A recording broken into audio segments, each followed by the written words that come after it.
Good morning, students. Today we will discuss part second of chapter 13, which is light, shadow, and reflection. So this is the part second video of this chapter, 13 chapter, light, shadow, and reflection. So in our previous video, we already learned about sources of light, propagation of light, transparent, translucent, and opaque materials. In this video, we will discuss pinhole camera and so on. So the first para of this very chapter is pinhole camera. A pinhole camera consists of a box with a pinhole of one of its surfaces. The surface of the box opposite to the pinhole acts as a screen. देखिए pinhole camera, देखिए यहाँ पे activity दे रखी है, इसके अंदर diagram दे रखा है. इसमें क्या कर रहे हैं, हम पिनहोल कैमरा बना रहे हैं, क्रिएट कर रहे हैं. तो क्या होता है pinhole camera? Consist of a box with A pin whole on one of it surface. एक बॉक्स का बना होता है जिसकी एक सरफेस पे क्या होता है, एक हॉल होता है, पिन होल होता है. ठीक है. The surface of the box opposite to the pin hole acts as the screen. अब देखो एक जगह तो हमने होल क्रिएट कर दिया, फिगर ए में देखिए.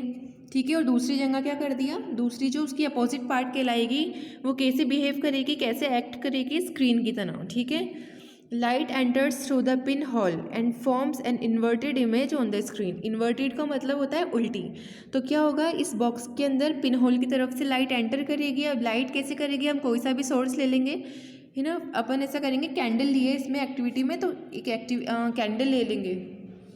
अब क्या होगा, होल में से लाइट ट्रैवल करके बॉक्स के अंदर जाएगी और जो उसके अपोजिट साइड पे वो जाएगी, वहाँ कैसी उसकी इमेज फॉर्म होगी, इन्वर्टेड इमेज होगी.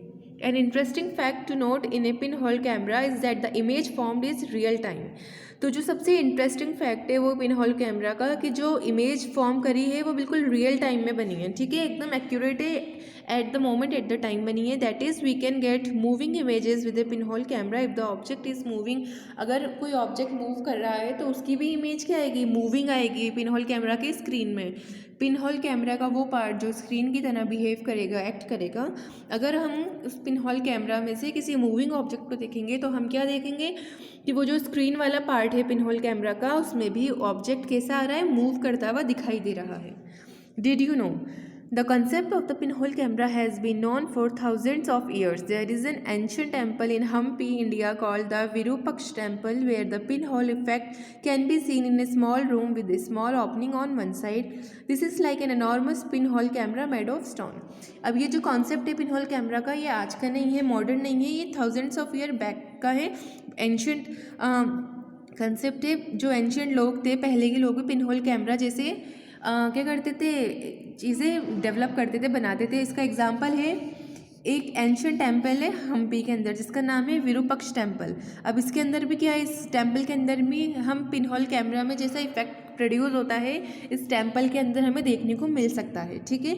वहाँ कहाँ एक छोटा सा रूम है विरूपक्ष टेम्पल के अंदर, in a small room with small openings on one side. अब उस स्मॉल रूम में क्या है, उसकी एक साइड में छोटी छोटी ओपनिंग्स बनी हुई है. ठीक है. बहुत सारी.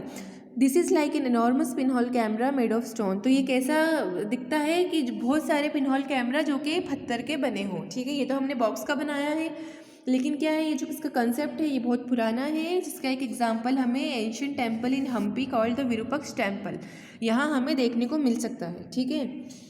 Activity to construct a pinhole camera and study the image obtain. अब हमें क्या करना है, इस हम एक्टिविटी में एक पिनहोल कैमरा बनाएंगे और जो इमेज बनेगी उसको स्टडी करेंगे, ऑब्जर्व करेंगे. Materials required a cardboard shoe box, tracing paper, a needle, a pair of scissor, a candle, adhesive tape and dark room. Cardboard shoe box ले लीजिए. आपके शूज़ वगैरह आप लेकर आते हैं तो उसका एक बड़ा सारा बॉक्स आता है, वो उसमें रख के देता है, तो हम उसको क्या कर सकते हैं, यूज़ में ले सकते हैं. एक पेपर ले लेंगे, नीडल. ठीक है. सीज़र, पेयर ऑफ सीज़र ले लेंगे क्योंकि हम कार्डबोर्ड पेपर में हमें क्या करना है, होल बनाना है. नीडल से होल बनाएंगे. दूसरी तरफ स्क्रीन टाइप हमें बनाना है तो उससे हम सीज़र से करेंगे. कैंडल ले लीजिए, टेप ले लीजिए. Method, make a rectangular opening on one of the sides of the cardboard box. ठीक है. अब हमें क्या करना है, एक साइड पर क्या रेक्टेंगुलर ओपनिंग बनानी है. फिगर ए में देखिए एक चौकुटे तरीके से काटना है कार्डबोर्ड बॉक्स को. Cover the cut part of the cardboard box with A tracing paper, this will be your screen. अब हम उस पर जो हमने पेपर लिया है हम उसको कवर अप कर देंगे कार्डबोर्ड को.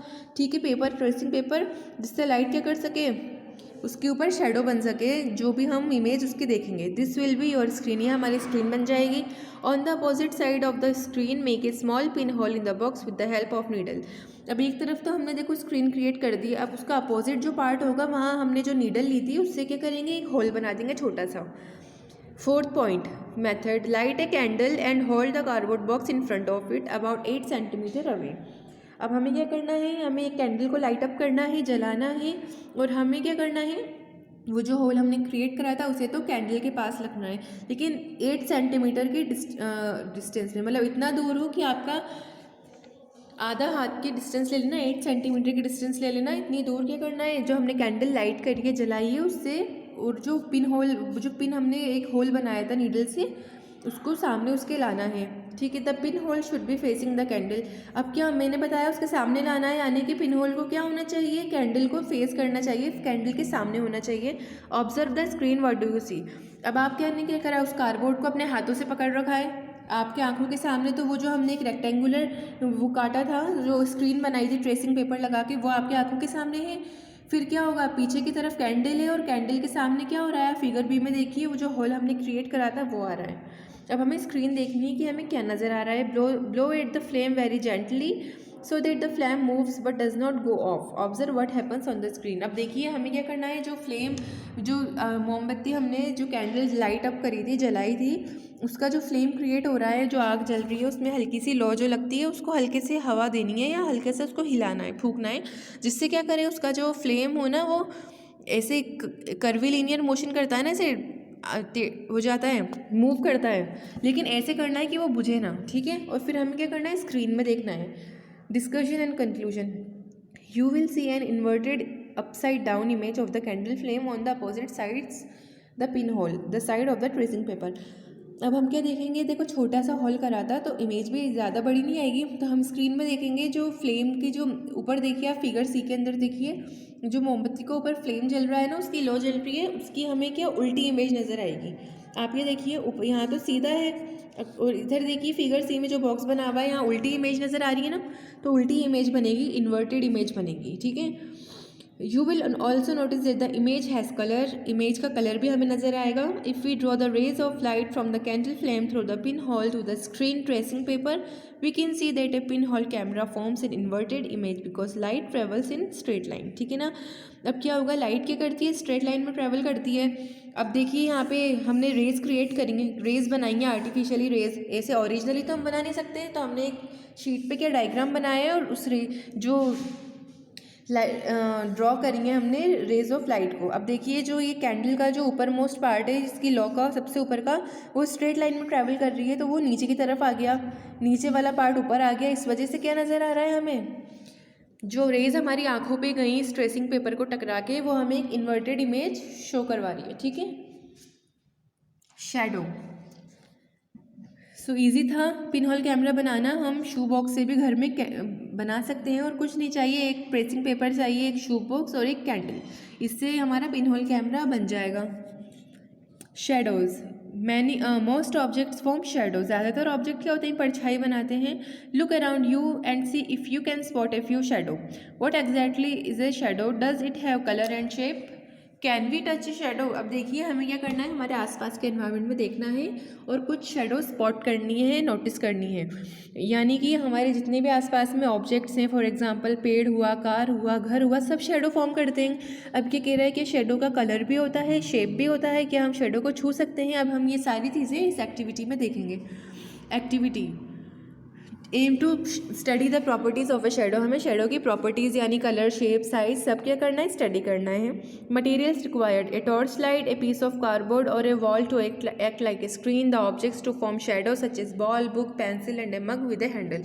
अब देखो हम क्या करेंगे, पहले तो एक टॉर्च लाइट ले लेंगे। आप फिगर ए में देखिए, इस एक्टिविटी के एक टॉर्च दे रखी है सबसे आगे, बीच में बॉल दे रखी है, और ये जो लाइनिंग है ये तो सिर्फ रेज हैं हमने जो ड्रॉ करी हैं, ठीक है। तो ये लाइन पे इतना ध्यान अभी मत दीजिए। टॉर्च, बॉल और ये जो बड़ी सारी स्क्रीन दे रखी है येलो येलो, ये वॉल है, आपके घर की दीवारें हैं। कहीं पे भी हम लोग क्या कर सकते हैं, घर पे भी ये सब कर सकते हैं परफॉर्म। हमने मटेरियल्स में क्या क्या लिया है, एक बॉल ले ली, बुक ले ली, पेंसिल, मग विद हैंडल्स, ये सब ले लिया, ठीक है। अब method first, place an object in front of the screen. Screen क्या है, वॉल ली है हमने, दीवार, उसके आगे हमें कोई सा भी ऑब्जेक्ट रख देना है। आप यहाँ पे तो बॉल रखी हुई है, आप पेंसिल, मग, कुछ भी रख सकते हैं। Flash the torch light on the object and observe the shadow. अब हमें टॉर्च जला के क्या करना है, उस ऑब्जेक्ट पे टॉर्च जलानी है, ठीक है। उससे क्या होगा, टॉर्च से लाइट निकलेगी और वो ऑब्जेक्ट के ऊपर जाके लगेगी। अब हम लोगों ने क्या लिया है यहाँ पे, बॉल ली एक्टिविटी में। Bring the object closer to the torch light without moving the screen और the torch light. Observe the size of the shadow. Now move the object away from the torch light a little and observe again. अब हमें क्या करना है, torch light जला रखी है हमने ऑब्जेक्ट के सामने, बॉल के सामने। अब बॉल को उठा के क्या करना है, पहले तो टॉर्च के पास लेके जाना है, फिर हमें ऑब्जर्व करनी है कि दीवार पे उसकी कैसी परछाई बन रही है, फिर हमें टॉर्च से दूर लेके जाना है, हमें फिर ऑब्जर्व करना है कि उसकी परछाई जो बनी है उसके साइज़ में क्या चेंज हुआ। For notice the color of the shadow and compare it with the color of the object. Are any details of the object seen in its shadow? अब देखो any detail, हमें क्या करना है, नोटिस करना है शेडो के कलर को और ऑब्जेक्ट के कलर को। देखो बॉल का कलर यहाँ रेड दे रखा है, ठीक है, और जो शेडो फॉर्म हुई दीवार पर उसको भी देखना है कि हमें वो किस कलर की बन रही है और इन्हें आपस में कंपेयर करना है, ठीक है। और अलग अलग ऑब्जेक्ट से ऐसे ही शेडो बना के उनकी सारी प्रॉपर्टीज़ को भी कंपेयर करना है। Next, rotate the object and see what happens to it shadow. अब हमें ये करना है, उस बॉल को घुमाना है, या कोई सा भी आपने बॉल की जगह जो भी लिया है, बॉल, बुक, पेंसिल, मग, उसको ये करना है, रोटेट करना है, घुमाना है और शेडो को देखना है कि जो दीवार पर स्क्रीन पे शेडो बन रही है उस पर उसका क्या असर पड़ रहा है। Repeat the above steps for different object. अब ये सारे जितने भी स्टेप्स हैं ये अलग अलग ऑब्जेक्ट्स पे हमें ट्राई करने हैं, ठीक है। बुक पर कर लो, पेंसिल पे कर लो, मग पे कर लो, किसी भी चीज़ पे कर लो। Discussion and conclusion. The shadow appears as a dark region on the screen and does not depend on the colour of the object. अब देखिए हमने क्या देखा है, जो भी शेडो बनी है दीवार पे या स्क्रीन पर वो डार्क कलर की बनी है, डार्क बनी है, ठीक है ना, एक डार्क रीजन नज़र आ रहा है। और चाहे से ऑब्जेक्ट का कलर कोई सा भी हो, बॉल का रेड कलर हो, पर्पल हो, पिंक हो, लेकिन जो ऑब्जेक्ट बनेगी वो डार्क ही बनेगी, ठीक है। ये क्या हो, तो क्या हुआ कि वो does not depend on the colour of the object. तो जो शेडो बनती है उसका एक प्रॉपर्टी ये है कि वो ऑब्जेक्ट के कलर पर डिपेंड नहीं करती। It also does not show any design and details of the object. और दूसरा क्या हुआ, उसने ज़्यादा डिटेल शो नहीं करी स्क्रीन पर ऑब्जेक्ट की, ना उसका ज़्यादा क्लियरली डिज़ाइन शो करा कि वो किस डिज़ाइन का है, उसका शेप क्या है, ठीक है। You will observe that the shadow becomes bigger when the object is brought closer to the torch light. अब हमने क्या ऑब्जर्व करा, जब हम बॉल को टॉर्च के पास लेके गए थे मेथड थर्ड पॉइंट में हमने देखा था, हम टॉर्च के पास लेके जा रहे हैं बॉल को, तो क्या हो रहा है, जैसे जैसे बॉल पास आती जा रही है टॉर्च के, जो स्क्रीन और वॉल पे जो उसकी शेडो बन रही है वो बड़ी बनती जा रही है, ठीक है। Keeping the distance between the torch light and the screen unchanged. हमने क्या करा था, सिर्फ बॉल को ही घुमाया था, बॉल को ही पास लेकर आए थे टॉर्च के। टॉर्च और जो स्क्रीन थी, वॉल थी, वो अपनी जगह पर मेंटेन थी, उसको हमने अनचेंज था, मतलब हिलाया नहीं था, चेंज नहीं किया था। When an object with asymmetrical shape such as a mug with a handle. Asymmetrical मतलब आप देखिए मग का एक तरफ हैंडल है दूसरी तरफ नहीं है, तो ये एसिमेट्रिकल कहलाता है, ठीक है। ये शेप मतलब कोई उसका ऐसा शेप नहीं है कि उसको बीच में से आप कट करो तो दोनों तरफ जो हाफ पार्ट आए वो एक दूसरे सेम करे, ठीक है। Is rotated you will find the shape of the shadow changes. अब बॉल का तो शेप क्या होता है, सिमेट्रिकल होता है। अगर आप बॉल को काटोगे तो दो आधे आधे पार्ट निकल आएंगे, हाफ पार्ट, लेकिन कप में, मग में ऐसा नहीं होता। मग को काटोगे बीच में से तो एक तरफ तो उसका हैंडल आ जाएगा और दूसरी तरफ क्या आएगा, कुछ नहीं। तो ये एसिमेट्रिकल शेप है, एक जैसा नहीं आएगा काटने पे। तो हम जब उस मग को टॉर्च के सामने लाके रोटेट करेंगे तो क्या देखेंगे हम, जो वॉल पे जो शेप बना है ना वो भी क्या हो रहा है, चेंज हो रहा है, ठीक है। Characteristics of shadow. We now know that a shadow is an area of darkness produced on a surface screen when an opaque object comes in the path of light rays. देखो अब हम अब जान गए हैं कि शेडो क्या होती है, area of darkness produced on a surface, किसी भी सरफेस पे एक डार्क एरिया का बनना। और लेकिन ये ऐसा कब होता है, जब हम किसी ओपेक ऑब्जेक्ट को, ओपेक ऑब्जेक्ट हमने प्रीवियस वीडियो में पढ़ा था, जो अपने अंदर से लाइट पास आउट नहीं करवाते, ठीक है, वही ओपेक ऑब्जेक्ट कहलाते हैं। तो जब भी हम किसी लाइट रे के पाथ में, यानी उसके जो वो जैसे ट्रैवल कर रही है, जैसे टॉर्च हमने जलाई थी उससे लाइट निकली तो लाइट सीधे जा रही है, हमने बीच में बॉल को रख दिया तो उसके पाथ में बॉल आ गई थी। तो वैसे ही अगर हम कोई सा भी ओपेक ऑब्जेक्ट हो, भले से वो सिरेमिक हो या कोई प्लास्टिक प्लेट हो या मेटल की प्लेट हो, कुछ भी, एनीथिंग, लेकिन वो बस ओपेक होना चाहिए, जो अपने अंदर से लाइट को पास आउट नहीं करवाए। अगर हम ऐसे ओपेक ऑब्जेक्ट को लाइट के पाथ में रख देंगे तो हम क्या देखेंगे कि जो पीछे वाली स्क्रीन है या पीछे जो भी चीज़ आ रही है उस पर उस ओपेक ऑब्जेक्ट की क्या बन जाएगी, एक डार्कनेस, एक डार्क एरिया बन जाएगा, शेडो बन जाएगी। उसे ही हम क्या कहते हैं, उस डार्क एरिया को, shadow. The characteristics of shadows can be summarised as follow. अब क्या निकाली हमने characteristics? First, the size of the shadow depends on the distance between the object and the source of light and the distance between the object on the screen and the screen. ठीक है, तो जो shadow का size किस किस पे depend करता है? Distance between the object and the source of light. हमने करा था ना फिगर ए में, ऑब्जेक्ट क्या था, बॉल थी, सोर्स ऑफ लाइट क्या था, टॉर्च था। हमने क्या करा था, बॉल को पास लेके गए तो क्या देखा, बॉल का जो शेडो था वो दीवार पे बड़ा बना, दूर लेके गए तो शेडो छोटा हो गया। तो किस पे डिपेंड करता है शेडो का साइज? शेडो क्या है, पीछे देखिए ऊपर फिगर में स्क्रीन पे जो डार्क एरिया बन रहा है उसे हम शेडो कहते हैं, परछाई। तो परछाई का जो साइज है वो किस पे डिपेंड करता है? Distance between the object and the source of light and distance between the object and the screen. ठीक है ना, ऑब्जेक्ट और स्क्रीन पे से भी। अब देखिए, अगर आप स्क्रीन को बहुत दूर रख देते और फिर टॉर्च जलाते किसी बॉल पर तो आप क्या देखते हैं, तब भी शेडो क्या हो रही है, छोटी बन रही है, क्योंकि स्क्रीन क्या है, बहुत दूर है। ठीक है। The second point, the shadow is always dark and its colour does not depend on the colour of the object. अब देखो, जो शेडो होती है वो हमेशा डार्क कलर की होती है और जो ऑब्जेक्ट का कलर होता है उससे उसका कोई डिपेंडेंसी नहीं होती उस पर, कैसा भी कलर हो ऑब्जेक्ट का, red, white, purple, blue, green, लेकिन शेडो कैसी होगी, डार्क होगी, अनडिपेंडेबल होगी, किस पर, कलर ऑफ द ऑब्जेक्ट पर। The shadow only shows the shape और the outline of the object and not its detail. अब देखो, शेडो जो बनती है सिर्फ उसका या तो क्लियर ओपेक ऑब्जेक्ट होगा तो शेप बन जाएगा अच्छा सा वॉल पे, या उसकी आउटलाइन बन जाएंगी, ठीक है, उसकी बाउंड्री बन जाएगी, लेकिन हमें ज़्यादा डिटेल पता नहीं चलती ऑब्जेक्ट के बारे में कि ऑब्जेक्ट का कलर कैसा है और so on.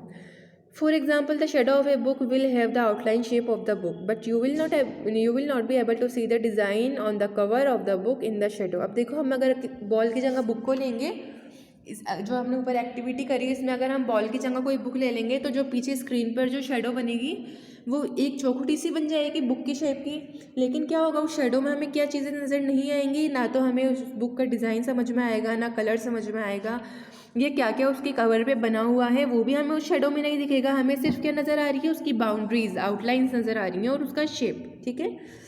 If you remove the torch you will see that the shadow disappear. अगर हम टॉर्च हटा देंगे तो हम देखेंगे कि शेडो भी डिसअपियर हो जाएगी।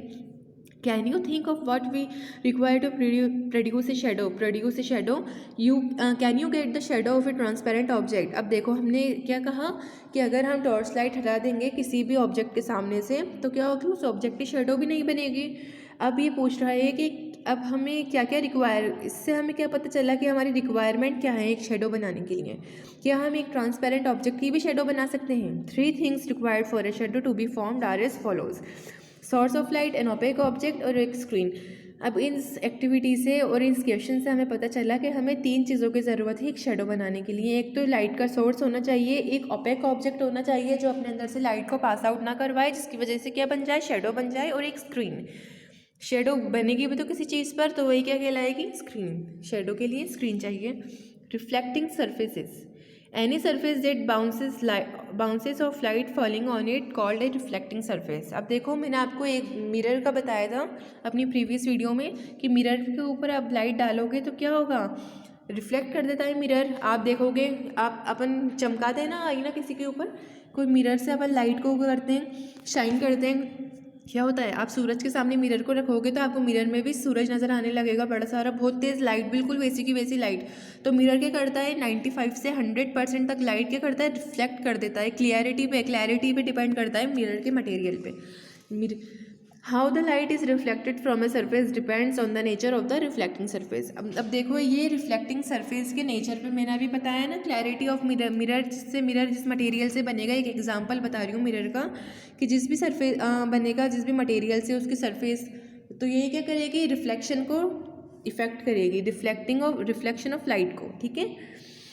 Activity to study the reflection of light. Reflection का मतलब होता है, आप ये देखिए यहाँ पे डायग्राम है 13.4 में, ये क्या हो रही है, राइट लेस क्या हो रही है, रिफ्लेक्ट हो रही है, यानी टकरा के दोबारा वापस जा रही है, लेकिन वो वापस उस जगह नहीं जा रही जहाँ से वो आएंगे, उनका क्या हुआ, पाथ चेंज हो गया, दूसरी तरफ जा रही हैं अपोजिट साइड पर। तो ये क्या कहलाता है, रिफ्लेक्शन कहलाता है। Activity to study the reflection of light from different types of surfaces. अब हम क्या करेंगे, रिफ्लेक्शन को समझेंगे अलग अलग सर्फेसेज की हेल्प से, ठीक है। Sources required, different surfaces such is book, table top, stainless steel plate, mobile phone screen, TV screen, painted wall, mirror and any other interesting surface that you might want to study.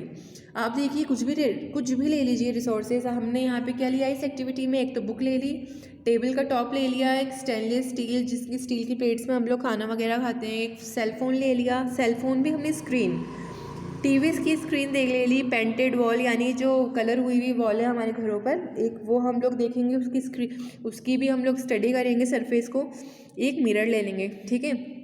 या आप अपनी पसंद की कोई सा भी object ले सकते हैं, छोटा बड़ा कैसा भी। Method, look at the different surfaces. आप पहले इन सब की सर्फेसेस को नोटिस करिए। आप देखेंगे can you see objects reflected on those surfaces, can you see your own image on those surfaces. अब देखिए हम अलग अलग सर्फेस देखेंगे, अब हमें उसमें देखना है। अब हम लोग क्या नोटिस करेंगे, जो टीवी की स्क्रीन है, मोबाइल की स्क्रीन है, मिरर है, इसमें हम हमारी शेडो देखेंगे। मिरर में तो बिल्कुल क्लियरली हमारा चेहरा नज़र आएगा, लेकिन जो मोबाइल फ़ोन की स्क्रीन होगी और टीवी की स्क्रीन होगी वो ब्लैक कलर की होती है, डार्क कलर की, तो हमें क्लियरली नहीं दिखाई देगा उसमें हमारा फेस, लेकिन फिर भी हम हमारा फेस देख सकते हैं। जो स्टेनलेस स्टील होती है, जो स्टील की प्लेट्स होती हैं, उसमें भी हल्का हल्का हमारा रिफ्लेक्शन नज़र आता है। लेकिन वहीं आप किसी किताब को खोलिए या उसका ऊपर वाला पार्ट देखिए, आपको किताब में या दीवार के जो वॉल होती है, हमारी दीवार होती है, उसके ऊपर हमें हमारा चेहरा नज़र नहीं आता। और सिर्फ चेहरा ही नहीं, जो आसपास जो भी ऑब्जेक्ट रखे हैं हमें कुछ भी उसमें नज़र नहीं आता, ठीक है। लेकिन बहुत सी ऐसी चीज़ें होती हैं जैसे मोबाइल फ़ोन की स्क्रीन, टीवी की स्क्रीन, जो टीवी आपके रूम्स पे होता है, आप देखते हैं टीवी स्क्रीन में आपके पीछे अगर कोई भाई बहन बैठा है या कोई कर्टेन पर्दा लगा हुआ है या कोई अलमारी रखी हुई है, तो वो सब आपको टीवी स्क्रीन में नज़र आने लगता है, मिरर में नज़र आने लगता है, फ़ोन में नज़र आने लगता है, ठीक है।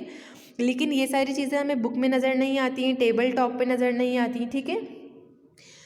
What do you conclude after looking all at this surfaces. अब हमने जो ये सर्फेसेस को नोटिस करा कि हमें किस में से शेडो नज़र आ रही है, किस में से नहीं, इससे हमें क्या कंक्लूजन निकला। Discuss in conclusion, you will observe that reflection from serve surfaces produce is clear image. ये मैंने आपको समझा ही दिया कि बहुत सी सर्फेसेस क्या होंगी, क्लियर इमेज दिखाएंगे जैसे mirror, but you can not see images in on other surfaces. अब हमें बहुत सी सर्फेसेस में इमेजेस नज़र नहीं आ रही हैं, जैसे वॉल हुआ, ठीक है, हमारी दीवार वगैरह। The surfaces that produce clear image are generally very smooth. तो जिन जिन सर्फेसेज में हमें इमेज नज़र आई ना, वो क्या होती हैं, स्मूथ होती हैं। आप सेलफोन की स्क्रीन पे हाथ लगा कर देखिए, दीवार के ऊपर हाथ लगा कर देखिए, कितना डिफरेंस है। सेलफोन की स्क्रीन कितनी स्मूथ होती है, लेकिन वही दीवार कितनी हार्ड और रश होती है। दैट्स वाई स्मूथ सर्फेसेस, इस एक्टिविटी के नीचे, smooth surfaces produce clear images, such surfaces are called regular surfaces. तो जो स्मूथ सर्फेसेस होती हैं वो क्लियर इमेज बनाती हैं, और यही क्या कहलाती हैं, रेगुलर सर्फेसेस कहलाती हैं। We can not see clear image of objects on rough surfaces. और जो हार्ड सरफेस, रफ सर्फेस होती हैं, उनमें हम क्या होती हैं, क्लियर इमेज नहीं देख सकते ऑब्जेक्ट की। Such surfaces are called irregular surfaces. अभी हम आगे नीचे डायग्राम में देखेंगे कि स्मूथ सरफेस और रफ सरफेसेस कैसी होती हैं, इरेगुलर और रेगुलर सरफेसेस कैसी होती हैं। The surface of the still water, undisturbed water is a good reflecting surface. अब देखिए आप ग्लास, स्टिल वाटर आया है यानी अनडिस्टर्ब्ड। ये क्या होता है, स्टिल अनडिस्टर्ब्ड वाटर, कोई भी पानी है, फॉर एग्जांपल ग्लास के अंदर पानी रखा हुआ है, ठीक है। अब आप देखिए वो बिल्कुल प्लेन रखा हुआ है, वो हिल नहीं रहा आपस में, उसके ऊपर कोई छोटी छोटी लहरें नहीं बन रही, वो अनडिस्टर्ब वाटर कहलाता है। अब क्या करेंगे, उस ग्लास के अंदर चम्मच चला देंगे या उंगली डाल देंगे, तो आप देखेंगे छोटे छोटे वेव्स का फॉर्म हो रहा है, वो हिलने लग गया, तो वो डिस्टर्ब वाटर, अनस्टिल वाटर कहलाएगा। जो पानी हिल नहीं रहा उसे स्टिल वाटर कहते हैं, ठीक है ना। तो जो स्टिल वाटर की जो सरफेस होती है वो भी गुड रिफ्लेक्टिंग सरफेस होती है, ठीक है। उससे भी क्या होती है, लाइट रेज अच्छे से रिफ्लेक्ट होती हैं। ऑल सरफेसेस रिफ्लेक्ट लाइट, जितनी भी सरफेस होती हैं सब लाइट को क्या करती हैं, रिफ्लेक्ट करती हैं, but not in the same way. लेकिन उनका जो तरीका होता है रिफ्लेक्ट करने का वो एक जैसा नहीं होता। वाई इज दिस सो, ऐसा क्यों होता है। All the surface have little bumps and unevenness. देखिए 13.4 टाइप्स ऑफ रिफ्लेक्टिंग सरफेस में देखिए बी वाला डायग्राम, इसे कहते हैं अनइवननेस। अनइवननेस का मतलब होता है कि रेगुलरिटी नहीं होती, ठीक है ना, क्लियरिटी नहीं होती। बम्प्स होते हैं छोटे छोटे, जैसे रोड पे बने होते हैं ना स्पीड ब्रेकर्स, ऐसे बम्प्स नज़र आ रहे हैं ना आपको बी वाले में, डिफ्यूज रिफ्लेक्शन में। 13.4 में, तो उसे कहते हैं अनइवननेस और बम्प्स, ठीक है। You will be able to see this if you closely observe the surface of a mirror and compare it with the surface of a wall. अब देखिए हम क्या करते हैं, एक वॉल की सरफेस को और मिरर की सरफेस को क्लोजली ऑब्जर्व करते हैं, तो ये चीज़ें हमें वहाँ पे भी कंपेयर करने को मिल जाएंगी। Smoother surfaces have fever and less prominent bumps and compare it with the surface of a wall. अब देखिए अगर हम कोई स्मूथ सरफेस लेंगे, फॉर एग्जांपल हमने मिरर ले लिया, उसकी सरफेस बहुत स्मूथ होती है, तो उसके अंदर क्या होगा, कितनी क्लियरिटी होती है ना, उसमें बम्प्स ज़्यादा नहीं होते, बिल्कुल भी हमें नज़र नहीं आते। लेकिन अगर वहीं हम किसी वॉल को देखेंगे तो हम खुद देख सकते हैं उस पर कलर हुआ हुआ होता है, उसमें मिट्टी वगैरह होती है, तो हम छोटे छोटे बिल्कुल बारीक बारीक, ज़्यादा बड़े नहीं, छोटे छोटे बम्प्स हमें नज़र आ जाएंगे। अनइवननेस, ठीक है। Therefore, when a set of parallel rays of light or is incident falls on a smooth surface, it is reflected back in a